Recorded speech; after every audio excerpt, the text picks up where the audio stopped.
Devaya. Om Namo Bhagavate Vasudevaya. Narayanam Namaskritya Naram Chaiva Narottamam Devam Saraswatim Vyasam Tato Jayam Udirayat. Shinvatam Swakata Krishna Punya Shravana Kirtana Yadi Antas Tohi Abhadrani Vidunoti Suritsatam Nasta Prayasu Abhadreshu Nityam Bhagavata Sevaya Bhagavati Uttama Shloke Bhaktir Bhavati Naishike. Reading from Srimad Bhagavatam, Canto 4, Chapter 25, Verse 56. Evam karmasu samsakataha kamatma vanchito abudaha mahishi yad iheta tat tad evan bavar. Synonyms: evam, thus; karmasu, and fruit of activities; samsaktaha, being too much attached; kama atma, lusty; vanchitaha, cheated; abudaha, less intelligent; mahishi, the queen; yat, whatsoever; ihita, she would desire; tat, all of that; eva, certainly; anvartata, he followed. Translation and purport by Srila Prabhupada Ki Jai. Being thus entangled in different types of mental concoction and engaged in fruitive activities, King Puranjana came completely under the control of material intelligence and was thus cheated. Indeed, he used to fulfill all the desires of his wife, the queen.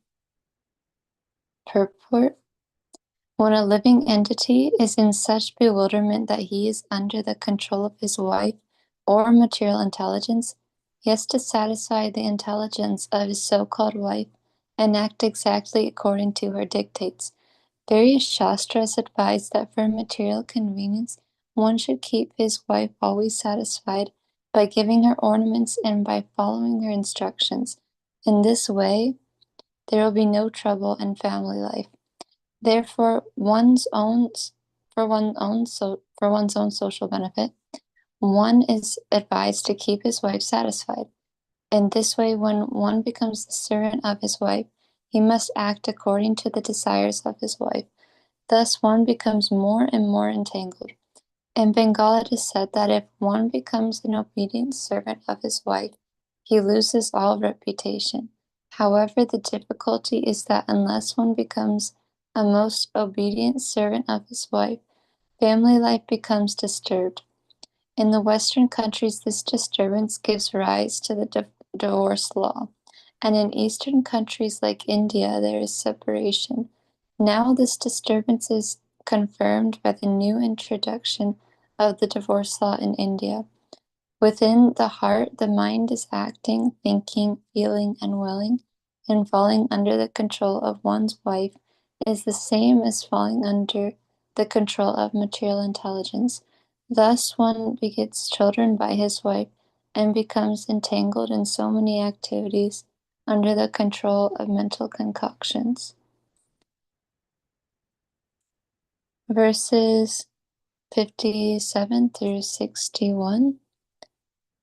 Kvachit pibantyam pibati madiram madavihavlaha ashantyam kvachit ashnati jakshatam sahajakshati kvachit jayantyam rudati kvachit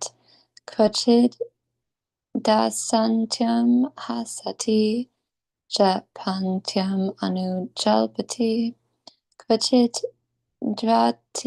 dvavantyam chistantyam anutistati anushati shayanayam anvasti kvachit asitam kvachit shrinoti shrinvancham pashyantam anupashiti Kvachich jikranti jikrancham sprishyantam sprishati kvachit kvachit cha shochatim jayam anushochati dinavat anuhrishyati hrisyantam moditam anumodate. Synonyms: kvachit, sometimes, pibancham, while drinking, pibati, he drank, madiram, liquor, madaviflaha, being intoxicated, ashantam, while she was eating, kvachit, sometimes, ashnati, he ate, jakshatam, while she was chewing, saha, with her, jakshati, he chewed, kvachit, sometimes, jayati, Gayati, he used to sing, Gayantam, while his wife was singing, Rudatyam, when his wife was crying, Rudati, he also cried, Kvachit, sometimes, Hasyantam, while she was laughing, Hasati, he also laughed, Jalpantyam, while she was talking loosely, Anu, following her, Jalpati, he also talked loosely, Kvachit, sometimes, Davati, he also used to walk. Davantam, when she was walking. Tistantam, while she was standing silently. Anu, following her. Tistati, he used to stand. Anu, following her. Sheti, he used to lie down. Shayantam, Shayanayam, while she was lying on the bed. Anu, following her. Aste, he also used to sit. Kvachit, sometimes, asatim, while she was sitting. Kvachit, sometimes, shrinoti, he used to hear. Shrinvantam, while she was engaged in hearing. Pashyantam, while she was seeing something. Anu, following her. Pashyati, he also used to see. Kvachit, sometimes, jagrati, he used to smell. Jagrantam, while his wife was smelling. Sprishyantam, while the wife was touching Sprishati, he was also touching Kvachit at that time. Kvachit cha, sometimes also. So Chatim, when she was lamenting, Jayam, his wife, Anu, following her. So Chati, he was also lamenting. Dinavat, like a poor man, Anu, following her. Vishyati, he used to enjoy. Vishyantam, while she was feeling enjoyment. Muditam, when she was satisfied. Anu, following her. Modite, he felt satisfied. He felt satisfaction. Translation and purport by Srila Prabhupada. Srila Prabhupada Ki Jai. When the queen drank liquor, King Paranjana also engaged in drinking. When the queen dined, he used to dine with her. When she chewed, King Paranjana used to chew along with her. When the queen sang, he also sang. Similarly, when the queen cried, he also cried. And when the queen laughed, he also laughed. When the queen talked loosely, he also talked loosely. And when the queen walked, the king walked behind her. When the queen would stand still, the king would also stand still. And when the queen would lie down in bed, he would also follow and lie down with her. When the queen sat, he would also sit. And when the queen heard something, he would follow her to hear the same thing. When the queen saw something, the king would also look at it. And when the queen smelled something, the king would follow her to smell the same thing. When the queen touched something, the king would also touch it. And when the dear queen was lamenting, the poor king also had to follow her in lamentation. In the same way, when the queen felt enjoyment, he also enjoyed. And when the queen was satisfied, the king also felt satisfaction. Purport by Srila Prabhupada. Srila Prabhupada Ki Jai. The mind is the place where the self is situated, and the mind is conducted by the intelligence. The living entity situated within the heart follows the intelligence. The intelligence is herein depicted as the queen, and the soul under mental control follows the material intelligence, just as the king follows his wife. The conclusion is that material intelligence is the cause of bondage for the living entity, The point is that one has to take to spiritual intelligence to come out of the disentanglement. In the life of Maharaj Ambarish, we find that the great Maharaj first engaged his mind on the lotus feet of Krishna. In this way, his intelligence became purified. Maharaj Ambarish also used his other senses in the service of the Lord. He engaged his eyes in seeing the deity in the temple nicely decorated with flowers. He engaged his sense of smell by smelling the flowers, and he engaged his legs by walking to the temple. His hands were engaged in cleaning the temple, and his ears were engaged in hearing about Krishna. His tongue was engaged in two ways, speaking about Krishna and in tasting prasad offered to the deity. Materialistic persons who are under the full control of material intelligence cannot perform all these activities. Thus, consciously or unconsciously, they become entangled by the dictations of material intelligence. This fact is summarized in the following verse. End of purport.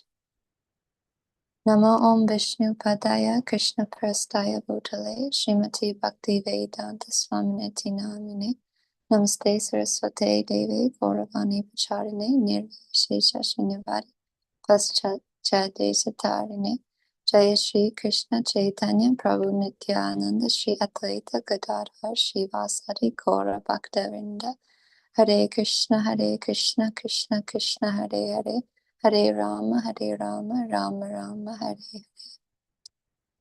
I like to seek blessings from all the assembled Vaishnavas and thank you for giving me an opportunity to purify myself. And please forgive me for any shortcomings or mistakes or misinterpretations. So in these verses, and these are notes that I've taken from some senior Vaishnavas and from Srila Prabhupada. So in these verses of the fourth canto, we hear about material intelligence being the cause of bondage. Just as in the allegory of King Puranjana, the living entity becomes seduced by material plans, forgetting his real identity. The two birds on the tree analogy illustrates this. The soul tries to enjoy while the supersoul simply witnesses and waits. Srila Prabhupada explains that intelligence can either bind us or liberate us. Material intelligence devises endless plans for sense gratification, accepting and rejecting, trying to avoid pain and increase pleasure, but never seeing the long-term consequences. Spiritual intelligence, or Buddha Yoga, is given by Krishna himself. In Bhagavad Gita 10.10, Krishna says, "To those who are devoted to me with love, I give the understanding by which they can come to me." This is the highest use of intelligence, acting in devotional service, which is the complete yoga. And in Bhagavad Gita 3.42 outlines the hierarchy. The body is under control of the senses under control of the mind under control of the intelligence, and the soul above all. The senses are strong, but they can be checked by the mind directed by intelligence, the intelligence purified when it serves the soul's real position as servant of Krishna. When the intelligence aligns with the soul's relationship to Krishna, also known as Sambandha, then Abhideya, the process of bhakti, becomes steady, and one's goal, known as prayojana, is clear. Without this, one hovers between distractions with many branched intelligence. Restriction alone, like in Ashtanga Yoga, is temporary. The real solution is to develop a higher taste by engaging the mind and senses in Krishna's service. Krishna is Hrishikesha, the master of the senses, and if we serve him, naturally our senses and mind become satisfied, as we hear about in Bhagavad Gita 15:15. Ultimately, remembrance, knowledge, and forgetfulness are all coming from Krishna. And also in this fourth canto, we've heard when Lord Shiva had prayed to Lord Aniruddha, the controller of the mind, for helping and fixing his thoughts on Krishna's lotus feet.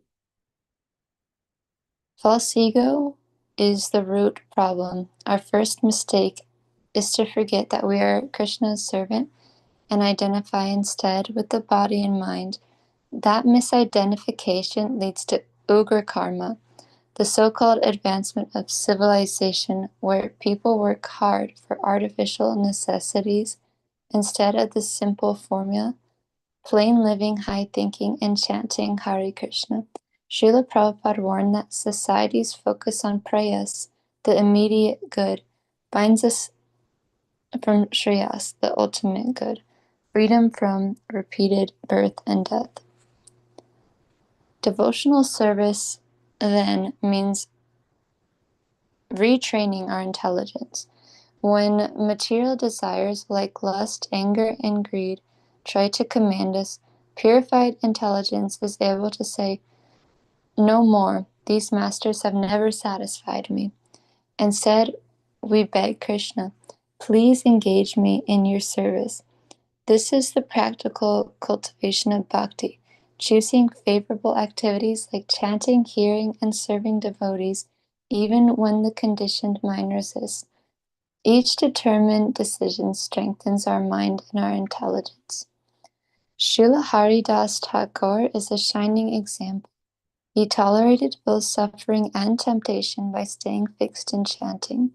Determined intelligence, nourished by knowledge and practice, enables us to withstand difficulties and grow spiritually. Krishna promises, "For those who think of me without deviation, I preserve what they have and carry what they lack." By fixing our mind and intelligence on him, we can gain the protection in this life and the ultimate goal, going back home, back to Godhead. And I also wanted to read a conversation which took place with Srila Prabhupada in New Vrindavan in June of 1976. Srila Prabhupada says, "The Western civilization is a nasty civilization, artificially increasing the necessities of life. For example, take the electric light. The electric light requires a generator, and to run the generator, you need petroleum. As soon as the petroleum supply is stopped, everything will stop. But to get petroleum, you have to painstakingly search it out and bore deep into this earth, sometimes in the middle of the ocean. This is ugra karma, horrible work. The same purpose can be served by growing some castor seeds, pressing out the oil, and putting the oil into a pot with a wick. We admit that you have improved the lighting system with electricity, but to improve from the castor oil lamp to the electric lamp, you have to work very hard. You have to go to the middle of the ocean and drill and then draw out the petroleum, and in this way, the real goal of your life is missed. You are in this precarious position, constantly dying and taking birth in various species of life.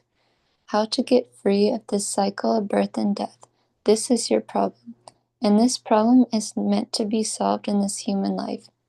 You have advanced intelligence for self-realization, but instead of using your advanced intelligence for self-realization, you are utilizing it to improve from the castor oil lamp to the electric lamp.